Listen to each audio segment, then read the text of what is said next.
हे दोस्तों, आज मैं आपको बताऊंगा एक की रीजन क्यों कुछ ही लोग बहुत अमीर बन पाते हैं और क्यों ज्यादातर लोग गरीब या फिर मिडिल क्लास रह जाते हैं। रॉबर्ट नाम का एक लड़का था जिसके दो बाप थे। अब आप कुछ गलत मत समझिए, पहला उसका खुद का था पर दूसरा उसके दोस्त का बाप था जिसे वो अपना मुंह बोला बाप मानता था। पहले वाले ने पीएचडी की थी पर दूसरे ने कभी 8th भी पास नहीं की थी। दोनों बहुत ही स्मार्ट और हार्डवर्किंग थे पर दोनों की सोच बहुत ही अलग थी और दोनों रॉबर्ट को अलग अलग बातें सिखाते थे। पहला बाप बोलता था कि पैसा सारे फसाद की जड़ है, पर दूसरा बोलता था कि पैसा ना होना सारे फसाद की जड़ है। पहला रॉबर्ट को हमेशा महंगी चीजों के बारे में सोचने से मना करता था और कहता था कि वो हमारी हैसियत के बाहर है। दूसरा उसे कहता था कि वो सोचे और अलग अलग रास्ते ढूंढे जिससे वो सारी महंगी चीजें खरीद सके। ये करने से उसका दिमाग तेज होगा और नए आइडियाज भी मिलेंगे। पहला उसे कहता खूब मेहनत कर, अच्छे से पढ़ लिख ताकि तुझे बड़ी कंपनी में नौकरी लगे और तू बड़ा इंसान बन पाए। दूसरा कहता था तू खूब पढ़ मेहनत कर पर खुद की कंपनी खोल ताकि तू खूब सारी नौकरियां लोगों को दे पाए। रॉबर्ट के पास एक एडवांटेज था, उसने अपने दोनों बापों को अपनी अलग अलग सोच के साथ बढ़ते और उनकी तरक्की देखी। उसने अपना दिमाग लगाया और अपने दूसरे बाप की बातें मानी और फॉलो की, जो कि बाद में मायामी फ्लोरिडा का सबसे अमीर इंसान बना और उसकी सिखाई बातों से उसने खुद करोड़ों कमाए, जबकि उसका पहला बाप जिंदगी भर गरीब रह गया। सबसे इंपॉर्टेंट बातों में से एक बात जो रॉबर्ट ने अपने अमीर बाप से सीखी वो थी फाइनेंशियल लिटरेसी, जिसका मतलब है एसेट्स और लायबिलिटीज के बीच का डिफरेंस जानना। अब आप गौर से सुनिए, ये नॉर्मल कॉमर्स में सिखाए गए मीनिंग से थोड़ा अलग है। रॉबर्ट ने काफी इजी शब्दों में उसका मीनिंग बताया है, जो कि कुछ ऐसा है। एसेट्स कोई भी वो चीज होती है जो आपको पैसे बना के दे या फिर आपके जेब में पैसे डाले, और लायबिलिटीज वो चीजें होती है जो आपके जेब से पैसे ले ले या आपके पैसे खत्म करे।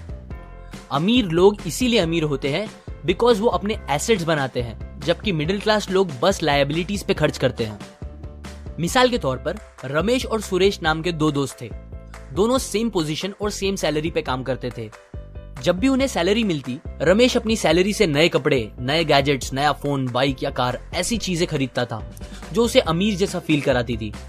पर वो ये नहीं समझता था कि ये सारी चीजें लायबिलिटीज है जो उसके पैसे उससे ले रही है, ना कि बस जब वो उन्हें खरीदता है तब, बल्कि आगे भी मेंटेनेंस वगैरह के लिए, जिसकी वैल्यू वक्त के साथ कम हो जाएगी और ना ही वो उससे आगे कुछ पैसों का प्रॉफिट देगी। बट सुरेश ऐसा नहीं था।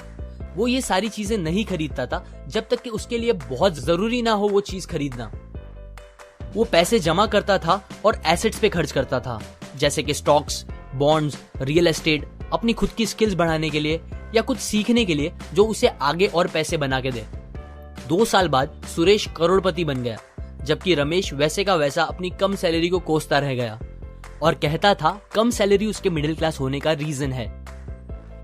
एक गरीब इंसान का कैश फ्लो कुछ इस तरह होता है। उसे पैसे मिलते हैं और फिर वो पैसे उसकी जरूरी खर्चों में खत्म हो जाते हैं। एक मिडिल क्लास का कैश फ्लो थोड़ा सा अलग होता है। उसे पैसे मिलते हैं, वो पैसे जरूरी खर्चों और लायबिलिटीज में खत्म कर देता है।